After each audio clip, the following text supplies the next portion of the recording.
So people are often surprised to hear I'm autistic and I'm an introvert. And I'm also a communication coach. But the irony of it all is that being autistic and being an introvert has actually made me a better communication coach.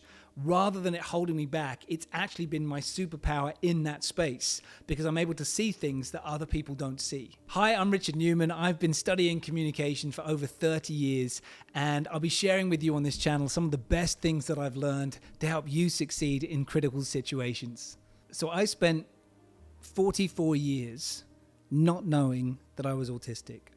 And when I found out, it was this extraordinary moment of suddenly understanding everything that had happened before in a new light. So it's a bit like I've always thought about when you're watching Star Wars for the first time. You've watched episode 4, you're getting into episode 5, and the big reveal where you find out Darth Vader is Luke's father. I am your father. And in that moment, when you watch that, you think, wait a second, I need to rethink everything that I've been learning in this journey so far, and now go back forward through it, and suddenly everything makes sense. Where you didn't know you were missing that information before, but suddenly you realized that you were, and everything that's happened to that point has a completely different meaning. And that's really what it was like for me.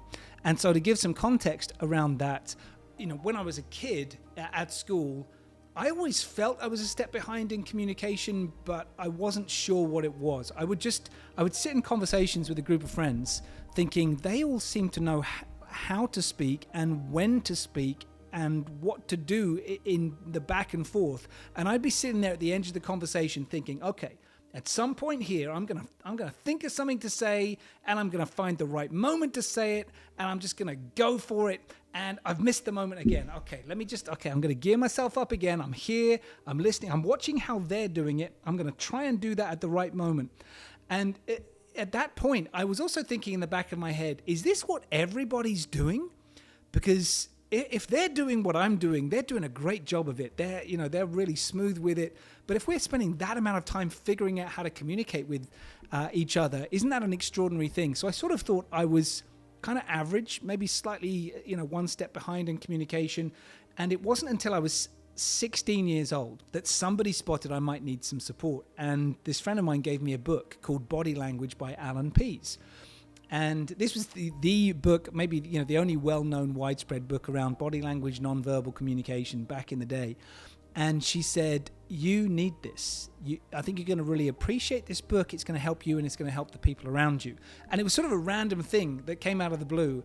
And I thought, that's an odd thing to say to me. It's an odd thing to buy. And I read it, and it was really like getting the holy grail suddenly of communication. And I was reading it thinking, wait, does everybody else know this stuff? Because this is brand new information. It was along the lines of what does it mean if somebody scratches their head? What does it mean based on which direction they've crossed their legs and which direction their torso is facing in a conversation, which was very useful for me as a teenager going out to parties and trying to understand how people felt about me.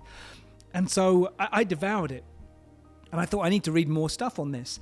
And I started to realize the more books that I read on it, I ended up reading over 100 books on body language and storytelling and tone of voice and conflict resolution, loads of different things.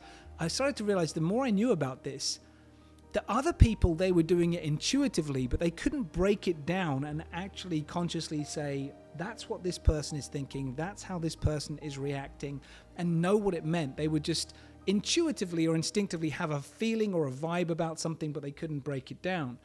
And so that's what built up my fascination with communication. I was loving it, but I could also give the benefit to others to say, this is what that means. If you react this way, if you're behaving that way, that's the kind of message you can give across. And so this kept on building. But then in the background, what was happening is that when I was in my 30s, there were friends of mine who were planning to start a family. And one of them had a sibling who was autistic and had many challenges in their life as a result of it. And so, very different from my situation. And they were curious to know, well, if they had a child, would that child have the same challenges? And they were going to have the child either way, but they just wanted to understand that. And so they said, there's this test you can take on the internet that sort of figures out, how much might you be likely to have autistic traits about you. And they said, let's do this quiz. And I said, sure. And we were having dinner, we were making dinner, and we were sort of all going to this one laptop and filling in the answers to this quiz. It's about 50 questions. And the answers came back, and it said, if you get a score between 45 to 50, you are neurotypical, you don't have any challenges with communication, all this sort of stuff. And their scores came back as like 46 and 48 and 49. And my score came back and it was 5. A score of 5 out of 50. And I thought, hang on a second, you've all set me up. You've all decided in advance, you've had a conversation like, let's answer the questions this way and then make him think that there's something wrong with him. And I looked at it and I thought, no, you've just faked this whole thing. Nothing at that point made me think, hang on a second, maybe I'm autistic. Maybe I should look into this. And it was only later when there was somebody else in my family who had a diagnosis. And I turned to my wife and I said, well, that's odd because that person is just like me. And she said, yeah. And she gave me this look, like, a wife who knows you well can give you that kind of look, where she was like, yeah. I'm waiting for the penny to drop. And I said, do you think I should go and maybe get a diagnosis? And she said, yeah. Almost like she'd been waiting for the moment for years for me to figure it out. She comes from a medical background, so she was used to the signs to look out for. And so I then went through this process. I did a few sort of more official looking questionnaires and surveys online to figure out, would this be something I need to look at? And then I got the head of autism diagnosis in children and adults from Scotland. Just happened to be the person I reached out to, and she'd been leading the work in that area for 30, maybe 35 years. And I got to do a session with her where, first of all, I had to fill out a 12-page questionnaire, thousands of words on there, sort of explaining my life and my background and moments and how I react in different situations. And then once she had gone through all of that, we then had an interview process that I think lasted about 3 hours of going through various different questions. And this happened around about the time of the pandemic, so there was no sort of face-to-face meeting. We had to do this all virtually. And it got to the end of that piece, and she said, yes, at this point, I am certain that you are autistic, and we're going to do a final session together. And so we did a final session. But there was a moment when she said, it was almost like an inevitability from her standpoint of saying, and you're autistic. When she said it, I was expecting her to say it. I had been leading up to that point thinking it would be useful for me to understand this.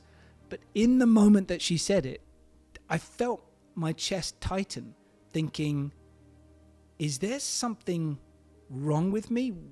Wait a second, what does this actually mean? And I wanted to share that because looking back on it, I don't feel proud of that because there's people around me, friends, family members who are also diagnosed autistic, and it doesn't mean there's something wrong with you. But I just wanted to be honest about this sort of reaction that I had to it, which is where I think, a lot of people are shy of talking about it if they've had a diagnosis, or they don't really know what to think of it when I mention that I'm autistic. And so I think that it's just societally in our upbringing, and certainly when I grew up in like the 80s and 90s, having an autism diagnosis meant something very different than what it means today, and there's a much broader spectrum and a better understanding of it. But there was a real moment in me of thinking, what does this mean for me and my future and what I'm going to be able to do? And then like a split second later, I went, hang on a second, this doesn't change anything about me. Like, I am who I am. This is who I've always been. It's not like this has just happened. It's not, not like going to the doctors and they say, oh, you have recently had this diagnosis. It was just saying this is who you've always been. And the extraordinary thing that happened next after the diagnosis was the next few weeks and months, I continually had these moments of just rewinding my life, going back to a moment and going, oh, that's why I reacted that way. That's why I didn't know what to do here. That's why this person thought I was slightly strange in what I was doing.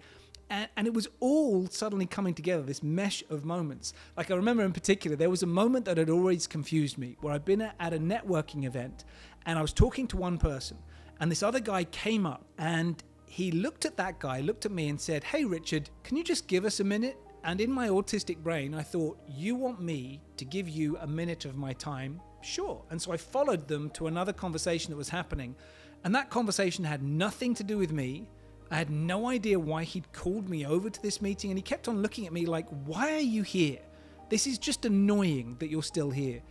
And I eventually thought, I think I'm supposed to leave, but I'm not sure why. And then after my autism diagnosis, I was then able to rewind to that moment and think, oh, he was saying a phrase that neurotypical people understand as, please don't give us a minute of your time. We don't want you here for the next minute. But when he said, can you give us a minute? I took it literally and I gave him a minute. And that was a minute that was wasted in my life because he didn't want that minute. And so I had, continuous moments like that suddenly I was going, oh, that's why, I get it. Right now I understand. And because of that, I was then able to move forward in the years since then of a better appreciation of understanding how to exist in each different moment, what allows me to be my best, what causes me challenges. And it's been a real blessing in my life, and it's been a blessing to share it. I've been open about it on social media, and each time I've done that, I've had people reach out to me, sometimes people who I've known for years, who they've had an autism diagnosis or they suspect that they're autistic, and they've said, thank you for being open about this because it's allowing me to come to terms with my own diagnosis and what that means in my life. So my encouragement to other people, if they think that they might need a diagnosis, go get one, and just figure it out for yourself. What is the situation for you? And if you get a diagnosis and you're autistic or anything else, that maybe you get an ADHD diagnosis or anything else, I encourage people to talk about it. Don't be shy about it, share it, because actually neurodiversity in the workplace, in relationships, in families, it brings so many positive things. You're able to see things from a perspective that other people don't have, and it's equally valuable to every other perspective. So I think speaking up about it, knowing who you are, and knowing how you perform at your best, that can only be a good thing. Hey, I'm Richard Newman. I've been studying communication for over 30 years. I've written a couple of books on this and published my own unique research on behavioral science. And if that's your kind of thing, if you love body language, communication, storytelling, then do follow, subscribe, and I'd love to hear what you think about this video so we can keep on making great content for you.